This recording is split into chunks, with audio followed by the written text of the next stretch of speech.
हेमलता जी नोएडा से। गुरुदेव, हम गर्भवती हैं, आप हमें पढ़ने के लिए कुछ संतवाणी या ग्रंथ बता दीजिए जिससे आने वाली संतान भक्त हो, अभी से भक्ति के संस्कार पढ़े। हाँ, नाम जप करो और श्रीमद् भागवत की कथा सुनो। घर में मान लो कोई ऐसा हो कि आपको सुनावे, आप बैठ अपने घर के ही जन, किसी मतलब प्रवक्ता से नहीं, अपने ही घर।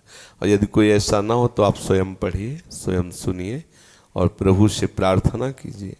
और जब तक गर्भ प्रकट ना हो जाए तब तक संयम से रहिए, नाम जप करते रहिए और भावना कीजिए कि मेरा गर्भस्थ शिशु भगवान का भक्त हो। तो निश्चित माँ के द्वारा किया हुआ चिंतन जो गर्भस्थ शिशु है उस पर बहुत प्रभाव पड़ता है।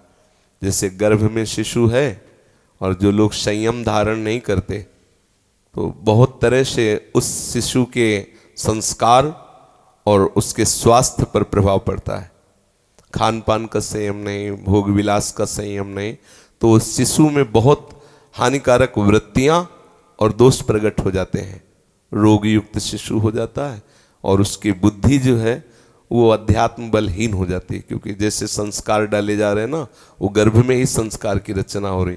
देखो, गर्भ में श्री प्रहलाद जी थे। देवराज इंद्र ने जब सुना कि हिरण्यकश्यप तपस्या में है तो आक्रमण किया और कयाधु जी को बंदी बना लिया। जो भाग गए ने और असुरों का विनाश किया। वो लिए जा रहा था कयाधु जी को, जिनके गर्भ में प्रहलाद जी थे। वो इसलिए लिए जा रहा था कि गर्भस्थ शिशु की हत्या करना महापाप है और ये हिरण्यकश्यप का पुत्र है, तो जब ये बाहर प्रकट होगा तो इसे मार देंगे, इस विचार से लिए जा रहा।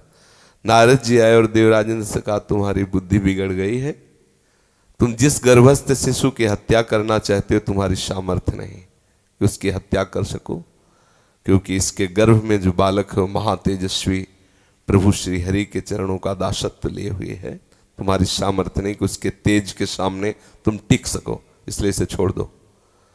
नारद जी कयाधु जी को देवराज इंद्र से मुक्त कराकर अपने आश्रम में ले गए और उसी दिन से भगवान नाम कीर्तन, भगवत कथा, भगवत भक्ति का ऐसा संस्कार दिया कि सब जानते हैं भक्तराज प्रहलाद जी कहे गए, भक्तराज। और वो अपने मित्रों से बताते हैं कि ये जो हमारे महामहिमा में निर्भयता, निशोक, निश्चिंत लक्षण देख रहे हो, हमारे गुरु के द्वारा प्रदत्त है। तो उनका गुरु तो हमने संडामर्क को ही देखा उपदेश देते हुए, आपका और कौन गुरु? उनका नारद जी। कब मिले? बोले गर्भ में जब माँ के थे तब उपदेश किया। मतलब गर्भस्थ शिशु पर बाहरी जो हमारा संस्कार है वो प्रभाव डालता है। हम क्या बोल रहे हैं, क्या देख रहे हैं, क्या सुन रहे हैं, क्या पढ़ रहे हैं, तो उसका प्रभाव पड़ता है। देखो, श्री अर्जुन जी ने गर्भ में विराजमान अभिमन्यु जी थे सुभद्रा के, और उपदेश किया चक्रव्यूह तोड़ने का। तो 6 द्वार तोड़ने तक तो जगती रही, 7वें में सो गए। तो गर्भस्थ शिशु अभिमन्यु 6 द्वार तोड़ने की कला मां के गर्भ से ही सीख गए थे, 7वां नहीं सीख पाए थे। तो इन शास्त्र के प्रमाणों से ऐसा अनुभव होता है कि गर्भस्थ शिशु को आप संस्कार उत्तम से उत्तम और नीच से नीच दे सकते हैं। मान लो गर्भ में शिशु है और आपका खान पान, आपका व्यवहार, आपकी बातचीत, आपका तो वो संस्कार उसके बिगड़ रहे हैं। और यदि आप भागवतिक हैं तो वो भागवतिक संस्कार होंगे। बड़ी भाग्य है आपके जो आप अपने गर्भस्थ शिशु को भगवत भक्त बनाना चाहते हैं।